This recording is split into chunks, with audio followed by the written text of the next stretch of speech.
Let's get into it.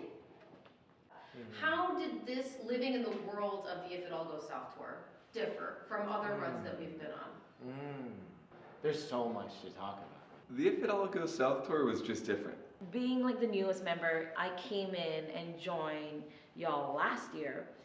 It was the sparkles and the glitter were an ongoing theme, and I was trying to fit into what was already there. So I think like for me, it was like a greater sense of like feeling that I was part of creating this world. Definitely like a very personal for me, and it's different from everybody else. That's beautiful. Thank you for sharing that. That's awesome. I liked the world of this show. I felt relatively comfortable within it. I also liked the world of Follow Me Like the Moon show. That world I also felt very comfortable in, because you know people aren't sure if I'm a human or an alien. Probably both at this point. So. I think right now we value comfort over everything. You know, with sequins, it's like plastic, it's hard. You know, but like now we're like, let's go back to the earth.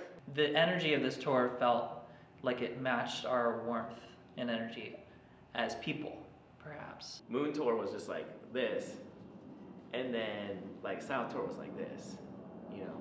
Girl, you smoked before you got on this tour? Definitely did not.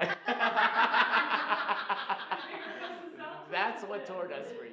How do you deal with being recognized in public? How do you deal with like being so visible? So one of the things that I use to recharge a little bit after the show is actually talking to fans, see how the music's impacted them in their life, and people come at you with so much love, and it's just phenomenal.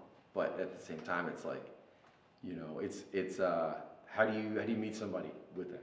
It's something that I love and appreciate like every day until midnight. And I think it has to do with capacity. It's a little stressful. There was at one point a part of me that really wanted to be famous. Like when I was a kid, I'm like, I'm gonna be a rock star and everybody's gonna know who I am and this is gonna be great. The closer I got to that reality and that truth, it just got scarier and scarier. Like it just wasn't what I thought it was gonna be. Like there is a lot of responsibility that comes with that too, because you're so visible and your words and your actions impact so many people. If I do get recognized, I usually will embrace that. And I think I'm big and scary. I don't think people approach me all that often. I feel like it's a little different on tour because I know that like you're coming specifically to see us. You've paid money, you've traveled, you took time out of your day to come see the show, and you took time to learn my name. And I think it's only fair that I give you like some of my time. I think when I'm out of tour and I still get recognized. I think like I got recognized at a taco shop by my place. They're like, love your music, and I'm like, great, thank you. Really, I'm hungry. I want to eat my taco. I love like being in social settings, and I love having a lot of people come to me. I'm thankful that I feel very naturally talented in those, and I'm just honest. If I'm busy, I'll say thank you, yo, I gotta go. Or if I do have the time, I want to be that guy that's here to reflect with you. And so it's not too exhausting for me because I'm just being honest. What's the thing that you wish the audience better understood about you that they can't gather by just seeing you on stage? I'm just here trying to do the work. And it's not something that is meant to be seen as glamorous. And I've spent my entire life like working towards this goal, that like this is our livelihood, this is our job. I'm not trying to like project anything specific to them other than the fact that like I really care about being in the band and that I care about being a competent musician.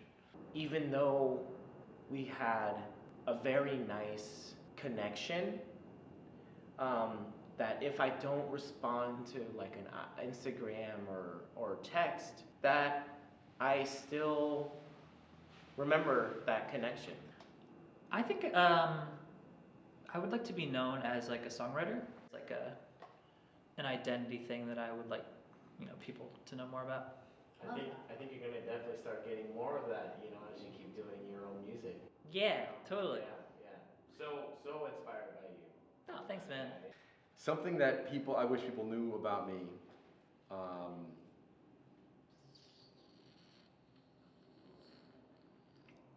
That I'm the funniest in the group. I mean, it needs to come through more. It really has to come through more. Yeah, you're Something. so funny. All your band members are over here with their headphones and trying to ignore you. They're just trying not to crack up. I wish that the audience knew that I was just a guy. I have trouble sleeping sometimes. I'm like trying to pay bills. Like, we're all just people, you know? I don't know why I became kind of Italian. But I was like, just trying to pay bills, Because you man. started complaining. Yeah, because I started complaining, yes. Yeah, so like, I wish they knew I was a guy. Yeah. What's one thing that you wish your family better understood about what you do for a living? I wish my family understood how grateful I am for them.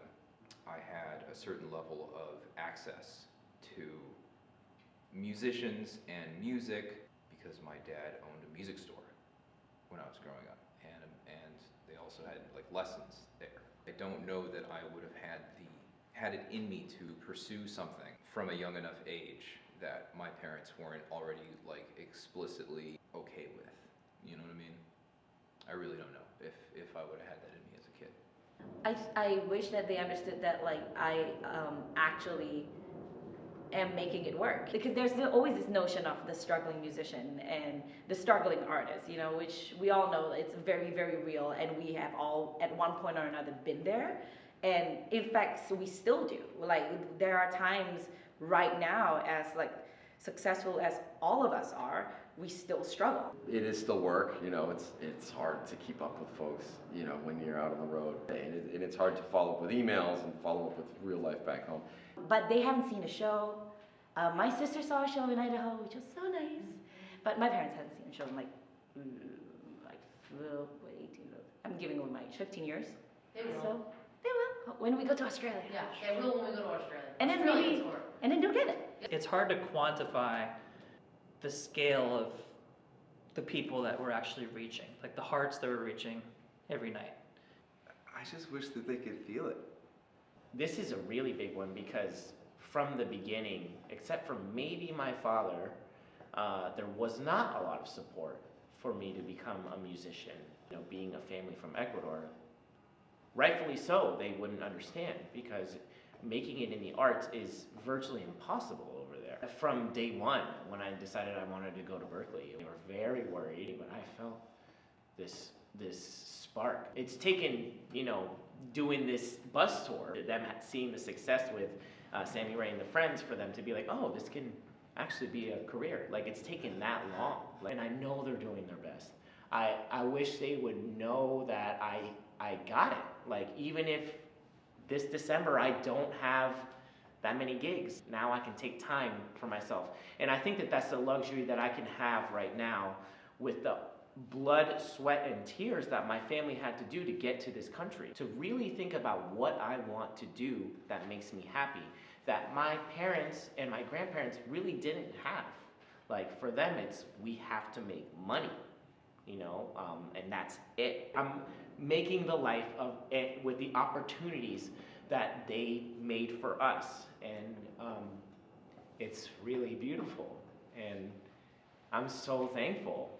I wish they would know that they did it, like they made it happen for me. All right, here's your last question. What is the one thing you're most proud about this tour for yourself? Like the most transformative thing that you feel?